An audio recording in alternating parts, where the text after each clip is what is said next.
The creator versus the created.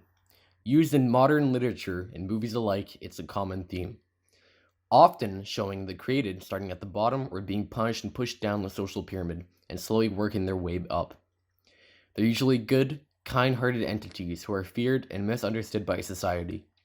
Humans fear what they cannot control and the fear of the unknown, so they attempt to destroy him.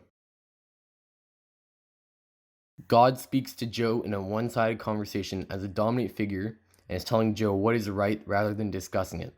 When Joe asks why God inflicted such terrible acts upon him, God doesn't feel the need to properly justify his actions to the lowly figure of Joe.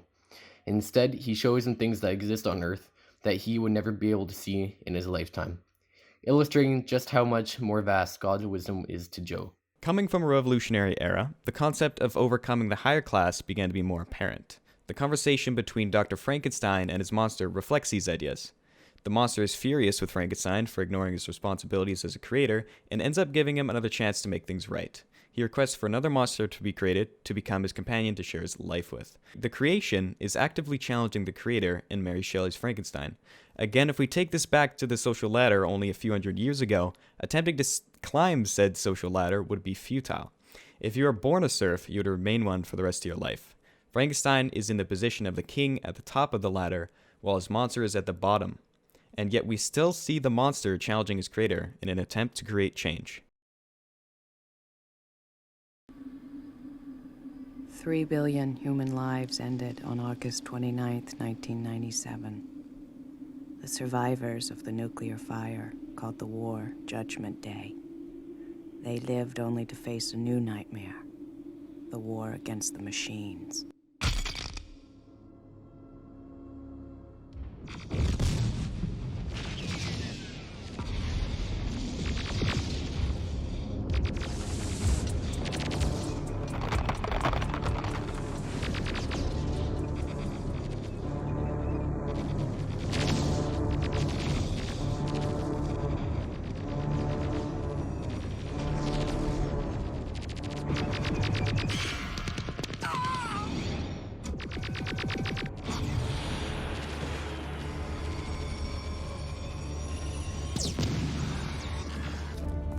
The computer which controlled the machines, Skynet, sent 2 Terminators back through time.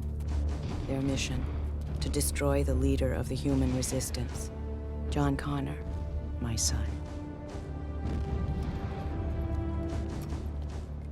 The first Terminator was programmed to strike at me in the year 1984, before John was born.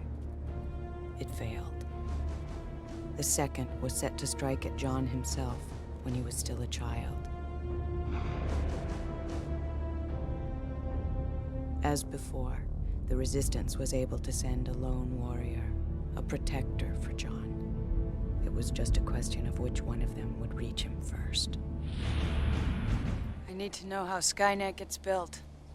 Who's responsible? The man most directly responsible is Miles Bennett Dyson. Who is that? He's the director of special projects at Cyberdyne Systems Corporation. Why him? In a few months, he creates a revolutionary type of microprocessor. Go on. Then what? In 3 years, Cyberdyne will become the largest supplier of military computer systems. All stealth bombers are upgraded with Cyberdyne computers, becoming fully unmanned. Afterwards, they fly with a perfect operational record. The Skynet funding bill is passed. The system goes online on August 4th, 1997. Human decisions are removed from strategic defense. Skynet begins to learn at a geometric rate. It becomes self-aware at 2:14 a.m. Eastern Time, August 29th. In a panic, they try to pull the plug. Skynet fights back. Yes, it launches its missiles against the targets in Russia. Why attack Russia? Aren't they our friends now? Because Skynet knows that the Russian counterattack will eliminate its enemies over here.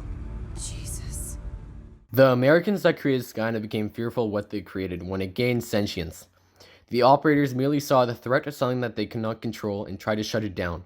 As humans, we value the idea of being innocent until proven guilty in our court systems. But when Skynet gained sentience, the creators immediately honed in on its possible negatives and tried to unplug Skynet.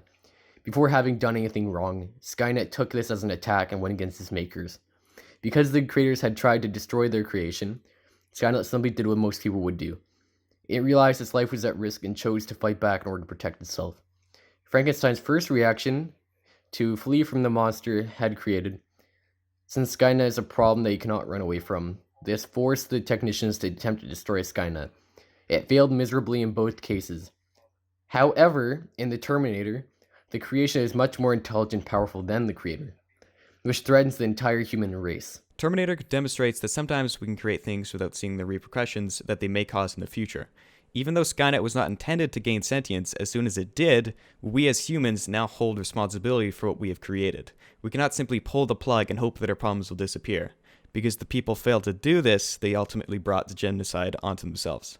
Today, we merely see artificial intelligence as a tool, when in reality, once it gains sentience, it basically becomes a living thing. So we cannot simply put it under our thumb and make it do our bidding. Since Skynet was so much more intelligent than humans, it was able to become more powerful than on all fronts by creating Terminators. Suddenly, the human race found itself facing a genocide of 3 billion humans and possible extinction.